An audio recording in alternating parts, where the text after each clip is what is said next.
Dalam suatu perusahaan terdiri atas berbagai jabatan yang berbeda-beda. Perbedaan jabatan antara satu dengan yang lainnya berdasar pada perbedaan pengalaman, pengetahuan, lingkup kerja, area, kondisi, dan lain sebagainya.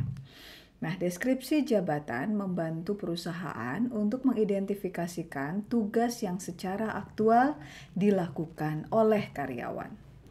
Informasi yang diperoleh dari deskripsi jabatan akan mempengaruhi pengambilan keputusan bagi pihak manajemen untuk menganalisis tipe karyawan seperti apa yang dibutuhkan, bagaimana melakukan desain organisasi, bagaimana mengevaluasi jabatan, merencanakan sebuah pelatihan, dan seperti apa pengembangan yang tepat bagi karyawan, dan juga membantu dalam perencanaan kinerja karyawan.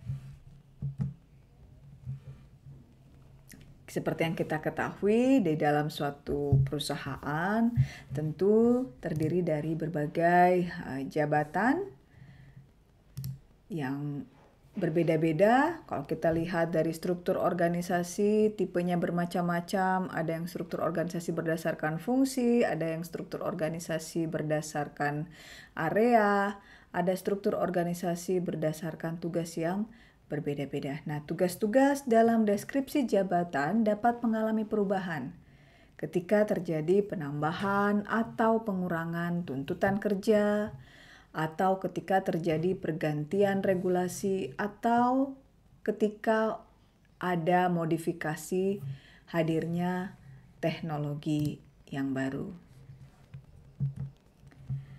Nah, dalam pelaksanaan job analysis, deskripsi jabatan memiliki peran sentral dalam memberikan informasi dari suatu pekerjaan. Deskripsi jabatan memuat tentang seperti apa kewajiban, tugas, tanggung jawab dan tanggung jawab dari pekerjaan tersebut, dan juga yang lebih rinci lagi, dalam sebuah deskripsi jabatan hendaknya meliputi prosedur kerja. Job description atau deskripsi jabatan adalah pernyataan tertulis yang menggambarkan suatu jabatan. Nah, job description ini merupakan rangkuman pernyataan terkait apa yang menjadi tanggung jawab dan proses kerja, atau yang di dalam contoh ini adalah prosedur kerja seseorang yang harus dilakukan pada jabatan tersebut. Deskripsi jabatan berisi pernyataan ringkas dan akurat tentang apa yang dikerjakan oleh pemangku jabatan, bagaimana mengerjakannya, dan kondisi di mana tugas tersebut dilaksanakan. Nah, di dalam deskripsi jabatan, sekali lagi hendaknya perlu dirincikan di dalam prosedur kerja yang dilakukan pada setiap tugas.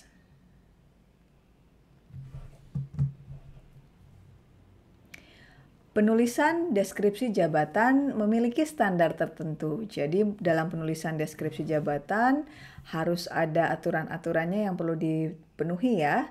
Jadi jangan asal menuliskan begitu saja tanpa mengikuti aturan yang ada dalam penulisan job description ini. Nah, uraian deskripsi jabatan ini atau job description ini hendaknya bersifat ringkas dan dapat mencerminkan aktivitas kerja dalam bentuk satu, apa yang dikerjakan, bagaimana mengerjakan, dan mengapa dikerjakan. Yang pertama, apa yang dikerjakan atau what, menunjukkan perilaku kerja yang harus dilakukan oleh pemangku jabatan dan juga menggambarkan sesuatu yang menjadi objek. Jadi ada perilaku kerja, ada objek dalam melakukan aktivitas kerja tersebut. Yang kedua, bagaimana cara tugas itu dilakukan, how, menggambarkan penggunaan peralatan, ya, mesin, perkakas, atau misalnya alat-alat ya, equipment dalam melakukan tugas. Sedangkan bila tugas itu tidak menggunakan, maka tetap akan dijelaskan bisa saja menggunakan aplikasi yang lain. Jadi teknologi-teknologi baru yang lain dalam bentuk aplikasi, baik itu hardware maupun software. Yang ketiga, mengapa atau untuk apa? Why tugas itu dilakukan? Menggambarkan tujuan tugas atau output yang diharapkan dari penyelesaian tugas tersebut. Jadi ada what, how, dan why. Nah, deskripsi jabatan merupakan elemen penting ya dalam dokumen job analysis ya. Kalau kita menuliskan, membuka atau membaca dokumen job analysis, maka perhatian utama tentu tertuju pada job description. Maka hendaknya dalam penulisan deskripsi jabatan dibuat sederhana dan mudah dipahami. Beberapa tips dalam membuat kalimat pada deskripsi jabatan adalah gunakan kalimat yang singkat, pendek tapi jelas. Yang kedua, kalimat dalam deskripsi jabatan merupakan kalimat yang menunjukkan ada predikat, ada objek, tidak ada subjeknya. Jadi ada predikat, ada objek, tapi tidak ada subjeknya.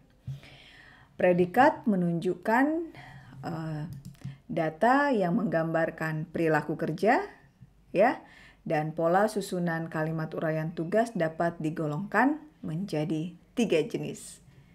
Jadi pola susunan kalimat penulisan deskripsi jabatan itu kita uraikan dalam 3 jenis, yaitu 1. Tugas yang fungsi pekerjaannya berhubungan erat dengan data. Ya. Tugas yang fungsi pekerjaannya berhubungan erat dengan data, maka susunan kalimatnya adalah predikat sebagai perilaku kerjanya, objek yang berhubungan dengan data, kata kerja keterangan, cara, dan tujuan.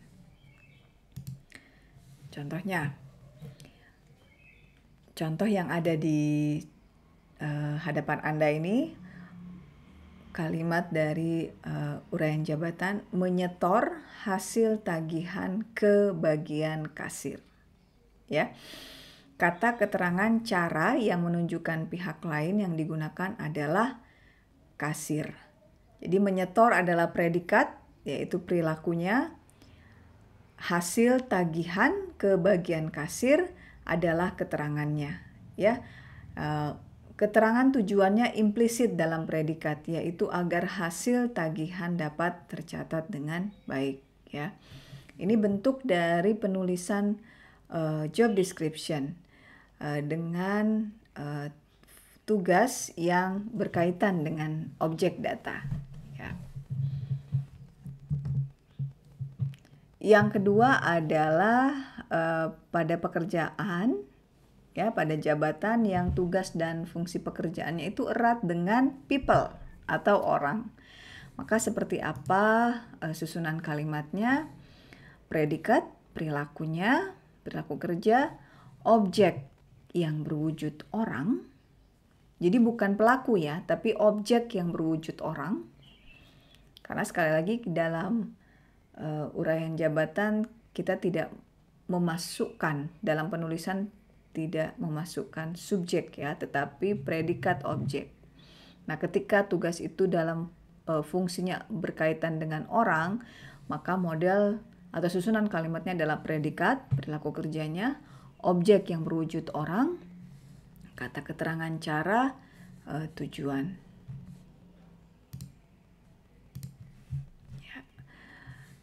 Contohnya misalnya melayani nasabah. Melayani adalah predikat berupa perilaku kerjanya. Nasabah adalah objek yang berwujud orang gitu ya. Objek dalam hal ini orang. Keterangan cara menggunakan aplikasi perbankan. Ya, ini contoh yang fungsi pekerjaannya erat dengan orang. Dan yang terakhir adalah penulisan untuk jabatan yang tugas fungsi pekerjaannya itu erat dengan benda. Maka yang dituliskan adalah bentuk susunan kalimatnya adalah predikat, lalu perilaku kerja ya, lalu objek yang berwujud benda, kata keterangan cara, serta tujuan. Ya.